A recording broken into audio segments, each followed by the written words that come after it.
Bonjour à toutes et à tous, ravi de vous retrouver au 9h des Halles. J'ai le plaisir ce matin d'être devant la salle de Lupin 3 The First en compagnie de Romain. Bonjour Romain. Salut Aurélien. Alors ce matin, c'est la sortie de ce film qui est très important pour Eurozoom.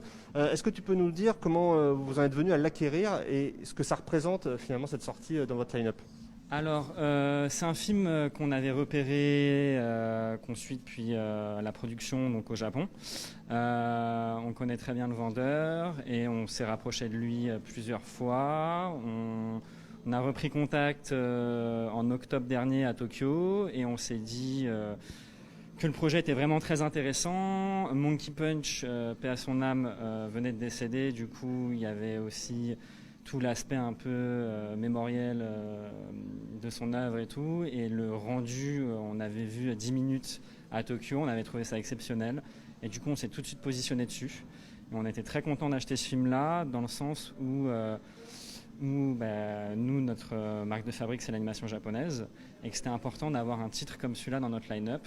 Et on voulait faire une sortie large, et c'est ce qu'on a réussi à faire, donc on est très contents. Est-ce que pour les non-initiés, on va dire, est-ce que tu peux dire ce qu'est Lupin 3? Parce que c'est vrai que c'est un titre assez peu banal. Oui, bien sûr. Alors Lupin 3, en fait, c'est Lupin le troisième du nom. C'est l'arrière-petit-fils de Arsène Lupin.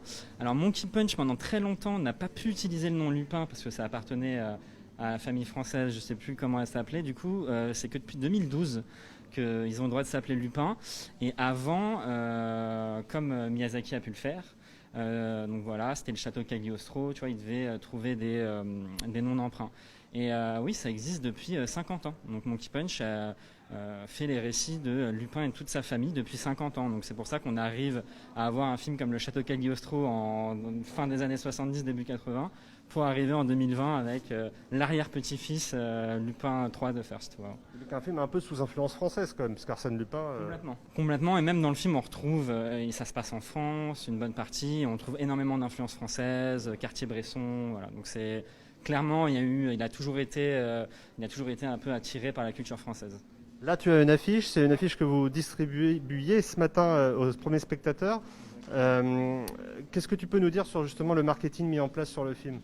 Alors, je vais pas te mentir, avec la Covid et tout, on a un peu resserré le budget autour du market. On a quand même fait une très belle campagne de colonne Paris-Province. Et on a essayé d'être présent dans énormément de quotidiens, des choses comme ça. On en parle beaucoup et du coup on est assez content. Voilà, on n'a pas voulu voir les choses trop en grand non plus. Parce que voilà, la situation fait que malheureusement il faut qu'on fasse attention, mais on a essayé d'exposer le film au mieux. Mais très belle sortie. Hein. Ouais, très belle sortie, presque 340 salles, et du coup ouais, on est assez content. Je t'avoue qu'on ne s'attendait pas à avoir autant de salles. On avait un plan de sortie aux alentours de 200-250 copies. Donc on fait plus de 100 copies de plus que le prévisionnel, donc on est assez content. Les gens qui ont vu le film ont vraiment accroché, que ce soit les programmateurs ou même les spectateurs. Donc on est ravis là-dessus. Est-ce que tu pourrais dire juste aux parents qui nous regardent, à partir de quel âge on peut aller voir le film? Alors, il est disponible en VO STFR pour les fans de la première heure, mais également en VF. Alors c'est un film familial, c'est un film d'aventure. J'ai envie de dire, tu retrouves un peu du Indiana Jones dedans. Il y a de l'humour et je vais dire, nous on le conseille à partir de 8 ans. Voilà, 7-8 ans, ça parle beaucoup donc voilà un petit peu, mais 7-8 ans tu peux facilement rester accroché. J'ai des enfants d'exploitants qui l'ont vu et qui ont adoré. Donc voilà.